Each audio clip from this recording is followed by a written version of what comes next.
السلام علیکم ورحمۃ اللہ وبرکاتہ۔ امید ہے اللہ تعالیٰ سے آپ سب خیرت سے ہوں گے۔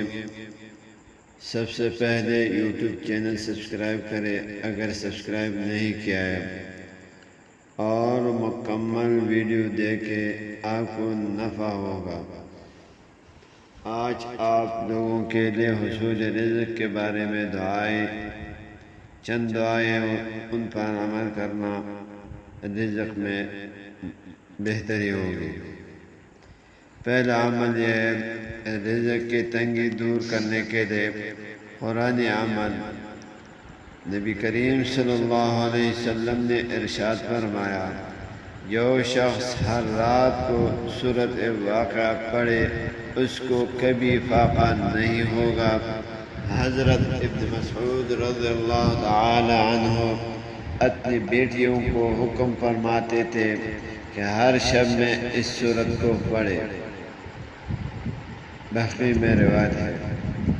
دوسرا عمل یہ ہے، نبی کریم صلی اللہ علیہ وسلم نے ارشاد فرمایا، جو شخص اپنے گھر میں داخل ہونے کے وقت سورہ اخلاص یعنی قل هو اللہ احد اللہ الصمد لم یلد ولم یولد ولم یکن له کفوا احد پڑھ لیا کرے تو یہ سورت اس کے گھر والوں اور اس کے پڑوسیوں کے فقر و فاقہ کو دور کرے گا۔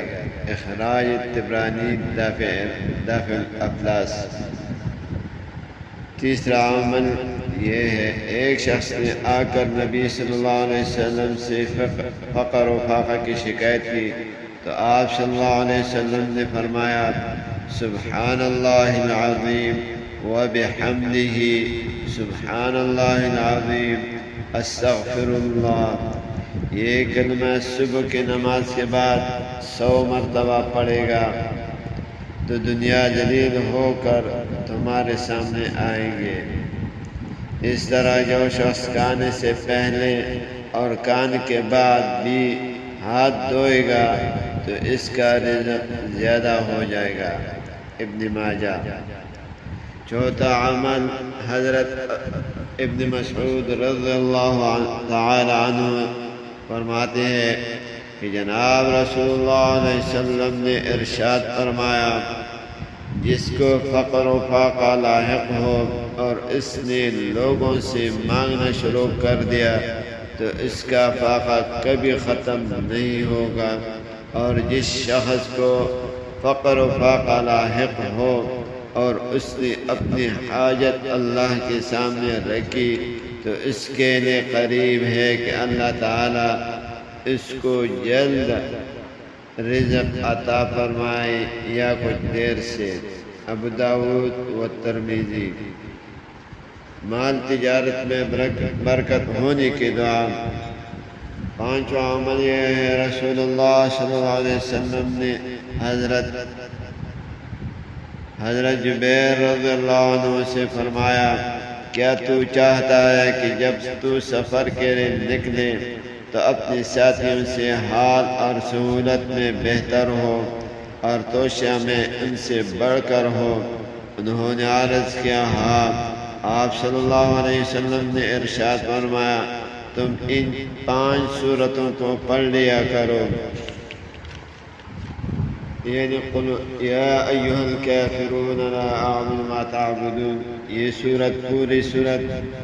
دوسرا اذا جاء نصر اللہ والفتح، پوری سورت۔ تیسرا سورت قل هو اللہ احد، پوری سورت۔ چوتھی قل اعوذ برب الفلق، پوری سورت۔ پانچواں قل اعوذ برب الناس، پوری سورت۔ ہر ایک سورت کو بسم اللہ سے شروع کرو اور بسم اللہ پر ختم کرو۔ حضرت جبیر رضی اللہ عنہ نے فرمایا کہ ان سورتوں کے برکت سے میں بہت مالدار ہو گیا، جیسے آپ صلی اللہ علیہ وسلم نے فرمایا تھا ویسا ہی ہوگا۔ مسند ابو الیعلیٰ۔ ایک اور موقع پر حضرت جبیر رضی اللہ تعالی عنہ نے فرمایا، میں دولت مند اور مالدار تھا، مگر جب سفر کرتا تھا تو اپنے ساتھیوں میں سب سے زیادہ مخلص ہو جاتا تھا۔ جب سے میں نے رسول اللہ صلی اللہ علیہ وسلم سے یہ صورت سیکھی اور ان کو ہمیشہ پڑھنے کی برکت سے سفر سے واپسی تک اپنے دوستوں سے زیادہ دولت مند اور اچھی حالت میں آتا تھا۔ چھٹا عمل، حضرت ابو ہریرہ رضی اللہ تعالیٰ عنہ سے منقول ہے کہ نبی صلی اللہ علیہ وسلم نے فرمایا، جو اپنے گھر میں داخل ہوتے وقت سورۃ فاتحہ اور سورہ اخلاص پڑھے گا تو اس کی تنگ دستی دور ہو جائے گی اور فراوانی اور خوشحالی آ جائے گی، یہاں تک کہ اپنے پڑوسیوں پر بھی بہائے گا۔ الدار المنصور۔ ساتواں عمل، رزق کی تنگی اور غم سے حفاظت۔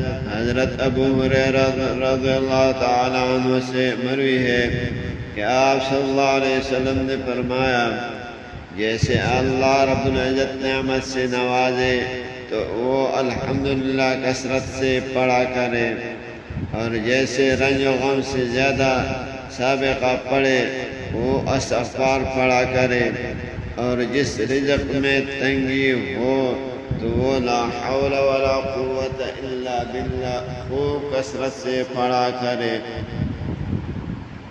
آٹھواں عمل، بہترین رزق۔ حضرت ابو ہریرہ رضی اللہ عنہ سے مروی ہے، نبی کریم صلی اللہ علیہ وسلم نے فرمایا، جو شخص صبح میں یہ دعا پڑھے تو اس دن بہترین رزق سے نوازا جائے گا اور برائیوں سے محفوظ رہے گا، اور جو شام کو پڑھ لے تو اس رات بہترین رزق سے نوازا جائے گا اور برائیوں سے محفوظ رہے گا۔